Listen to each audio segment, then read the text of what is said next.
Olá, feras! Bom dia, boa tarde, boa noite! Aqui é Ricardo de volta com a Toca do Ratel, THBDen. Inicialmente, peço que vocês já cliquem no inscrever-se e ativem o sininho para receber notificações sempre que algum novo vídeo for lançado. E vai ser necessário dessa vez, porque esse tema que eu vou tratar agora será dividido em duas partes, para que o vídeo não fique muito longo. Vamos tratar aqui da lore do World of Warcraft, não só do World of Warcraft, do universo de Warcraft como um todo. A lore do universo de Warcraft me contagiou lá em 1996, quando eu comecei a jogar o Warcraft. Então é um tema que eu fico bem à vontade para debater. Mas antes de nós entrarmos especificamente na lore, do World of Warcraft, na lore do universo de Warcraft, é necessário que nós tenhamos alguns conceitos, porque senão o debate, a análise fica feita só em cima de impressões, de sensações, de sentimentos, sem nenhuma base técnica, sem nenhuma base teórica. E quando a gente trata de algo como a lore, como alguma lore, como alguma história, como literatura, a gente tem que ter alguma técnica para realizar uma análise, para realizar uma crítica. Então essa primeira parte, esse primeiro vídeo, praticamente vai ser uma aula grátis de composição literária, e alguns pontos da composição literária. Primeiramente temos que ter em mente que quando vamos compor uma história, nós temos que criar um eixo para essa história. E em torno desse eixo, a história vai se desenvolvendo, vai crescendo, mas sempre em torno de um eixo, porque o eixo é quem guia a criação. E o eixo não vai deixar que sua história acabe saindo muito daquilo que você realmente quer contar. Você pode até não ter um ponto de chegada, mas você tem que ter uma base de partida, você tem que ter um alicerce. É como quando você vai construir uma casa. Primeiro você faz a sapata, o alicerce, e depois você vai subir as paredes. Às vezes você não sabe muito bem como é que você quer que a sua casa esteja dividida, mas você já tem que ter ali um alicerce, que é aquele formato inicial que a casa vai ter, que é o formato inicial que a sua história vai ter. É o eixo narrativo da história. E esse eixo narrativo, ele envolve dogmas. Porque quando você cria o eixo é seu, porque a história vai ser sua. Então você cria elementos que são fixos dessa história, para que em volta desse eixo a história se desenvolva. Pode ser um personagem, pode ser uma relação entre personagens, pode ser um ambiente, e aí você vai desenvolver sobre aquilo ali. E aí é importante que ao longo desse desenvolvimento, esse eixo não seja alterado.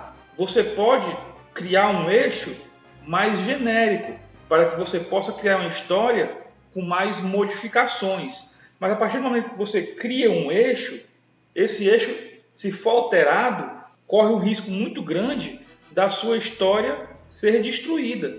É como realmente uma casa. Se você cria o alicerce, começa a levantar a casa e de repente você decide que você não quer a casa naquele formato, quer num outro formato, se você for tirar o alicerce da casa, a casa vai cair. Você querer modificar o eixo narrativo de uma história é como você subir num banco e puxar, e alguém vir puxar o banco, tirar o banco. Você vai cair. Então, esse eixo narrativo é o que vai guiar a sua criação, é o que vai guiar a sua história. E aí aqui, com base nesse eixo narrativo, nós temos alguns conceitos muito importantes a serem utilizados quando vamos debater a lore do WoW. Nós vamos ter o conceito de retcon, nós vamos ter o conceito de contradição, porque muitas vezes o desenvolvedor da história cai numa contradição e diz que é um retcon. O retcon não é uma contradição. E a gente, para chegar nesses conceitos, nós temos que ter essa ideia do eixo narrativo. O eixo narrativo ele funciona como um prumo quando você vai levantar uma casa. Eu tenho ali a base, eu tenho ali o alicerce da casa, e aí eu vou em cima daquele alicerce subir a parede.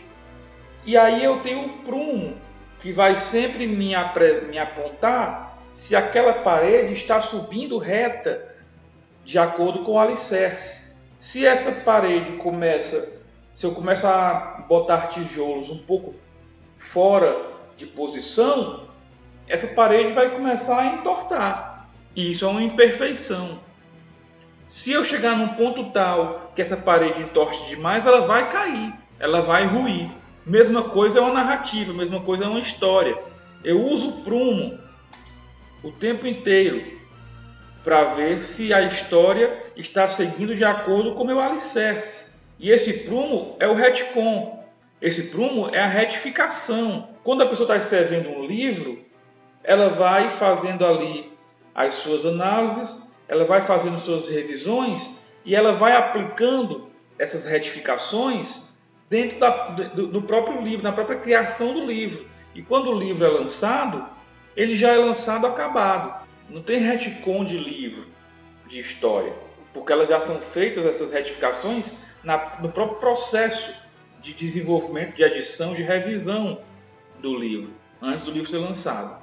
No caso de uma história mais longa, no caso de uma história que envolva vários volumes de livro que seja lançado não só em um volume, mas em vários volumes, ou no caso de uma história contada em um jogo como World of Warcraft, como o universo de Warcraft, que já tem décadas, então esses retcons têm que ser feitos mesmo com a história sendo contada.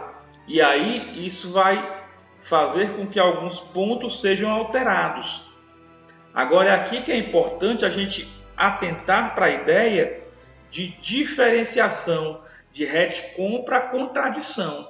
Como eu falei, o retcon ele serve como um prumo para ver se a história está sendo levantada reta de acordo com a sua base, com o seu eixo, com o seu alicerce.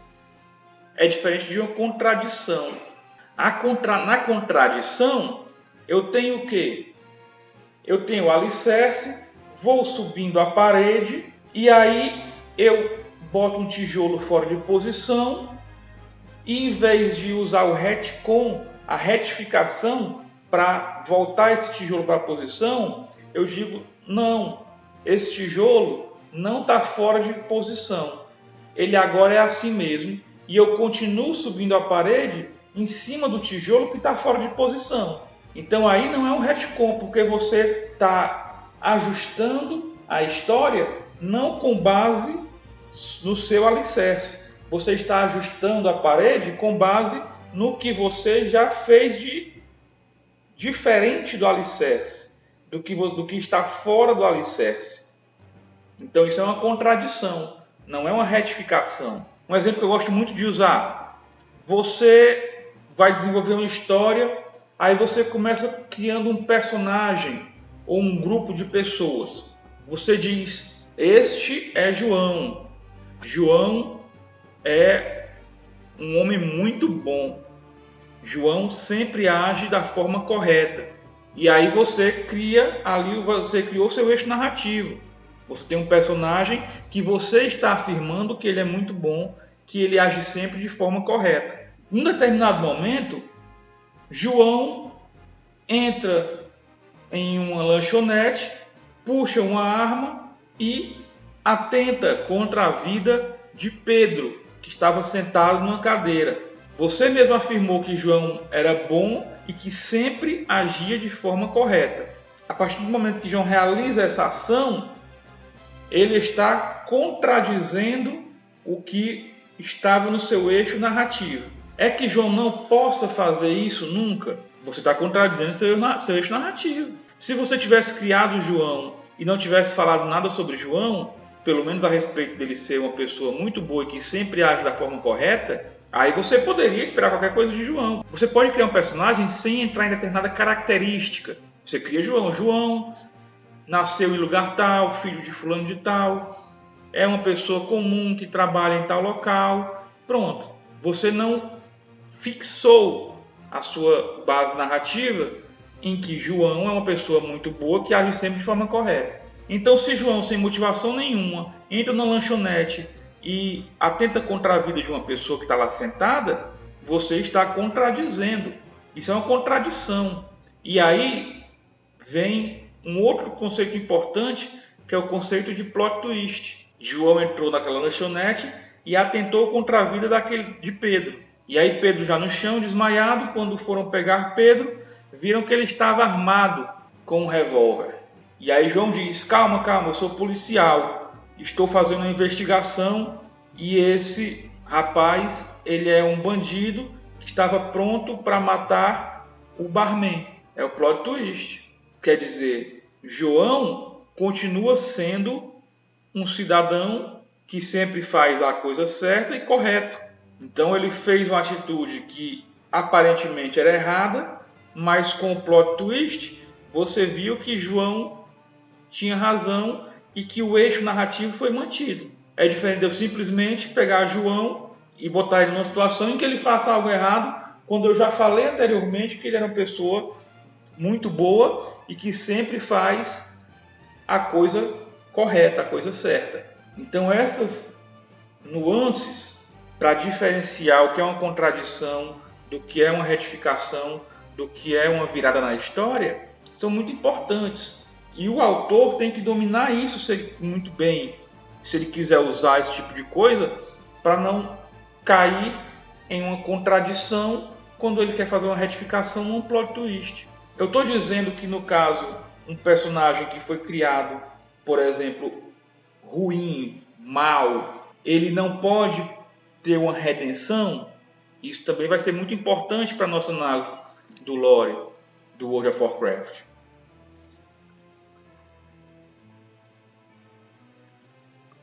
Não, eu não quero dizer isso. Só que existe um caminho para a redenção. Não é simplesmente a Sylvanas ter tocado fogo em Teldrassil e na expansão seguinte ela ser uma grande heroína. Isso não é um plot twist, isso é uma contradição. Porque não foi demonstrado um caminho de redenção. O autor pode saber, pode ter na cabeça dele todo um processo de redenção. Mas se esse processo de redenção não for apresentado de forma bastante convincente a quem está recebendo, consumindo aquela história, então ele deixa de ser um plot twist para ser uma contradição.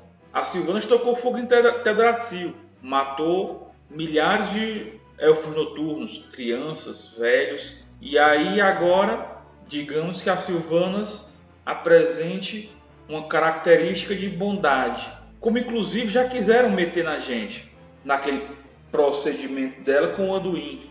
Fica forçado, fica claro que aquilo é uma contradição.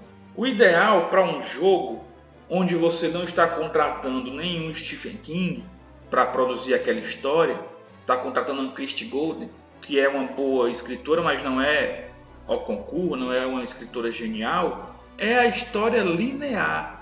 Porque o World of Warcraft tem uma história muito longa.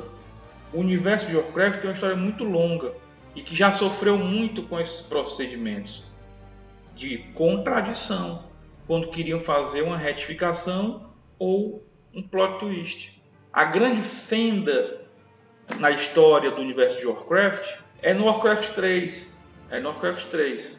No próximo vídeo eu vou entrar nisso com bastante propriedade. E ali nós temos a grande fenda na história do universo de Warcraft. Ali naquele ponto, no Warcraft 3, não estou falando do jogo, da jogabilidade, o jogo é excelente. Mas em questão de lore, ali nós tivemos uma fenda que quem gostava da lore do Warcraft, Orcs e Humanos e Warcraft 2, quando entra o Warcraft 3, a pessoa simplesmente se depara com uma nova história. Porque o eixo narrativo é completamente modificado. Esse é um outro ponto. Quando você muda o eixo narrativo e você começa a construir uma história em cima de um novo eixo narrativo, ela é uma nova história, ela não é a mesma história que você já vinha contando. Ela é uma segunda história, ela é uma segunda versão da história. E que sempre vai contradizer a primeira versão. Ela sempre vai ser uma contradição. Não é um retcon. Então esses conceitos são muito importantes para que nós façamos uma crítica a uma história, uma análise. Quando uma história é muito longa, é muito difícil de você ficar ali fazendo plot twists e fazendo retificações sem criar contradições. Se até um escritor muito acima da média, como George Martin, na sua composição ali da Guerra dos Tronos, das Crônicas de Gelo e Fogo, não consegue manter uma coerência, entra em contradições. Até hoje o George Martin não escreveu o livro que falta. E eu não sou fã de George Martin, mas eu reconheço que ele é um autor muito acima da média. Mas até hoje ele não escreveu o livro que falta. Com a idade vem o cansaço, e com esse cansaço vem a falta de ímpeto para você enfrentar uma história muito longa em que você tem que estar o tempo inteiro revisando para fazer retificações e que muitas vezes caem em contradições, que é exatamente o caso do George Martin com a obra dele principal, As Crônicas de Gelo e Fogo. Mesmo escritor muito acima da média. Imagine escritores que a Blizzard contrata aí para escrever essas histórias do Warcraft. E ainda tem essa questão da falta de continuidade, porque você ao longo do caminho ali do jogo, você troca de autores. E aí cada autor que entra traz suas características. E aí se você não tiver uma história mais simples, mais linear, você às vezes abre mão de uma boa história simples para criar uma história complexa, cheia de contradições. É você trocar um feijão com arroz muito bem feito, muito bem temperado, por uma comida mais sofisticada, feita com ingredientes estragados. Numa história muito longa, escrita a várias mãos, o ideal é uma história simples, linear, bem feita. Ah, mas é previsível. É previsível. Quando você começa a criar muito plot twist, e que muitos são, na verdade, contradições, isso também começa a ficar previsível. Quando George Martin começa a matar todo capítulo um personagem importante, o primeiro surpreende e choca, o segundo só choca. Quando está lá no 10º, a gente já está esperando que aquilo aconteça. Nem choca mais, nem surpreende mais. Às vezes fica uma coisa cansativa e que você simplesmente perdeu um personagem carismático, um personagem que as pessoas, os leitores gostavam, para dar uma impressão de sofisticação, para dar uma impressão de mudança. Então, você criar uma história linear, bem feita, é melhor do que você criar uma história toda furada, cheia de contradição, muito pouco convincente. Mais uma vez, voltando para o exemplo das Sylvanas, para você ter um processo de redenção das Sylvanas, você tinha que contar esse processo de redenção numa expansão inteira. Você teria que tirar ela de cena como um personagem de destaque para ela começar a trilhar esse processo de redenção. Aí você não quer fazer isso, você quer manter a Sylvanas como personagem de destaque. Para manter ela como personagem de destaque, tem que manter ela fazendo o que ela vinha fazendo.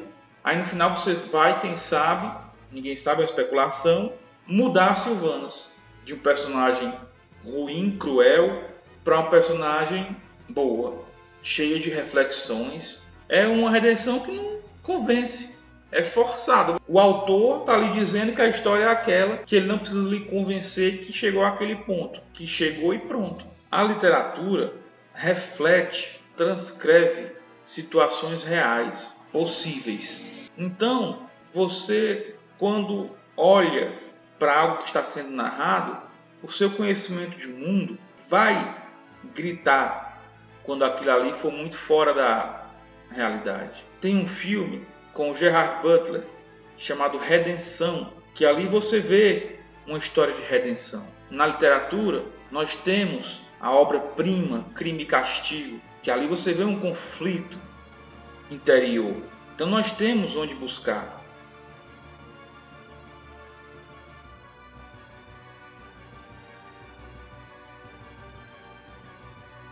É como se você, por exemplo, a pessoa está te devendo um dinheiro, R$100. Você vende, trabalha com vendas e a pessoa te comprou ali fiado, ficou devendo R$100 e não pagou. Aí a pessoa entra para a igreja, depois de um ano, já te devendo, aí chega para você e diz: fulano, me venda aí tal coisa, depois eu pago. Aí você diz: não, rapaz, eu não posso vender fiado não, que a outra vez eu vendi, você não me pagou. Aí diz: não, agora eu entrei para a igreja, rapaz, agora é diferente. Essa pessoa vai lhe convencer? você vai se sentir convencido de que aquela pessoa teve um processo de mudança?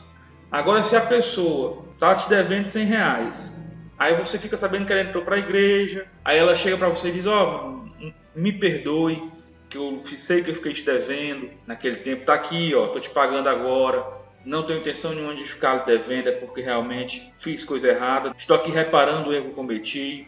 Você fica sabendo que essa pessoa teve a mesma atitude também com outras pessoas, e aí depois de um tempo, depois de alguns meses, você vendo as atitudes dessa pessoa, a pessoa chega para você e diz, olha, estou precisando disso assim, você pode me vender para eu te pagar no final do mês quando eu receber? É bem mais provável que você realize de novo essa venda para receber depois a essa pessoa, porque você viu que houve um processo de redenção. Então é mais ou menos isso, a questão dessa lore próxima nossa, nessa lore dessa expansão da passada, das últimas expansões. Como eu já falei, quando a gente entra na lore do universo de Warcraft como um todo, nós vamos encontrar uma ruptura muito grande, decisiva e definitiva no Warcraft 3. Ali o jogo mudou, a história passou a ser uma nova história.